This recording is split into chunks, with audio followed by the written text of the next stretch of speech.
¿Qué tal, amigos? Vamos a seguir con lo que quedamos en el video anterior. Estábamos leyendo algunas versiones eh, diferentes a la Reina Valera y estamos tratando el versículo de Daniel 9:27. Entonces vamos a continuar y esta vez vamos a leer la versión Biblia hispanoamericana, que es muy interesante también su traducción de este versículo. Y dice así el versículo 26: después de las 62 semanas, el ungido será eliminado. Estamos hablando del Mesías, de Cristo. Y dice, las tropas de un príncipe que llegará después, miren qué interesante, destruirán la ciudad y el santuario. Su fin será una catástrofe, pero hasta entonces habrá guerras, pues ha sido decretada devastaciones. Miren lo que dice el 27.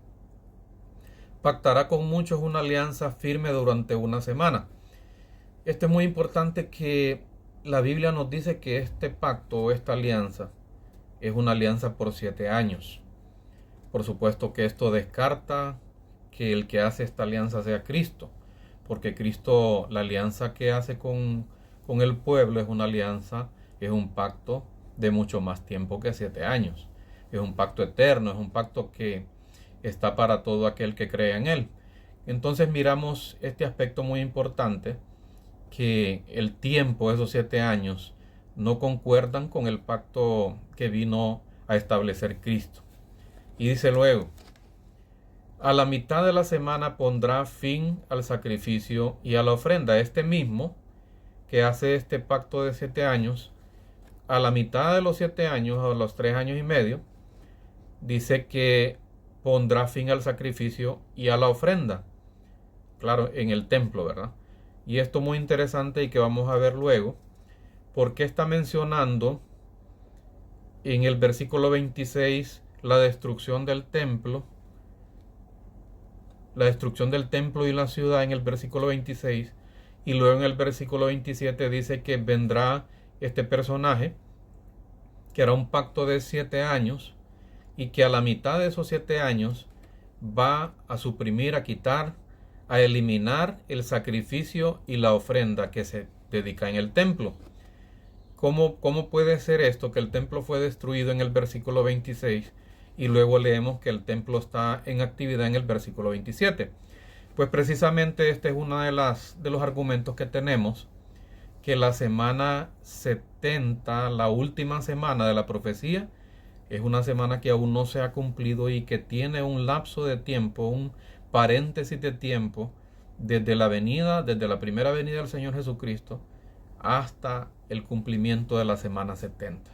Entonces, muy importante tener claro esto. De otra manera, no podríamos explicar cómo es que primero no hay templo y luego al versículo siguiente sí hay templo. Pero miren algo muy interesante también que hace este personaje, que va a hacer pacto con muchos, que va a hacer una alianza.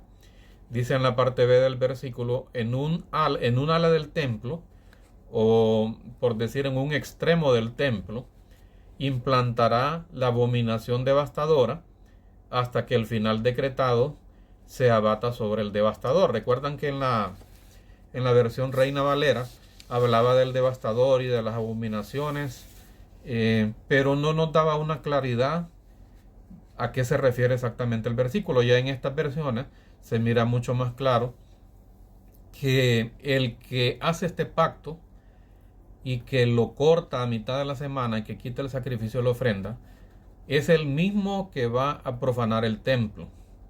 Entonces es un argumento muy difícil de refutar por parte de los preteristas, el decir que Cristo profana el templo o que Cristo incumple la ley y hace lo contrario a la ley y prohíbe al pueblo cumplir la ley.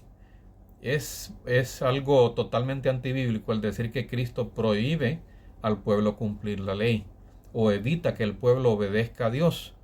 Es por eso que nosotros creemos que este personaje de Daniel 9:27 no es otro más que el anticristo o un anticristo, pero no Cristo, ¿verdad? Porque el Mesías nunca incitó al mal a nadie, nunca incitó a nadie a pecar y mucho menos fue en contra de la ley de Dios. Entonces, en este versículo no es Cristo.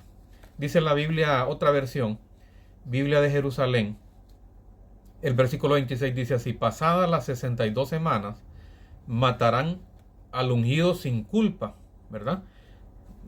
Haciendo referencia a la santidad de Cristo, a que Él nunca pecó, a que no había motivo para matarlo. Matarán al ungido sin culpa. Y dice, y un príncipe que vendrá con su ejército destruirá la ciudad y el santuario. Históricamente, ya sabemos cuál es la explicación. Y dice, su fin será un cataclismo y hasta el fin de la guerra durarán los desastres anunciados. El versículo 27 dice, sellará una firme alianza con muchos durante una semana. Y en media semana suprimirá el sacrificio y la ofrenda. Lo mismo que dicen las otras dos versiones anteriores. La relación entre el que quita el continuo sacrificio y el que profana el templo. Entonces, y dice, y pondrá sobre un ala del templo un ídolo abominable, miren, hasta que la ruina decretada recaiga sobre el destructor. ¿Y qué es la ruina decretada? Dijimos en los videos anteriores.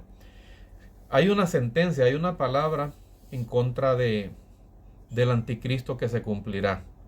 Va a llegar el momento en el que él va a tener autoridad para actuar por 3 años y medio, 42 meses, 1260 días, tiempos y medio tiempo, que es lo mismo, todo significa 3 años y medio.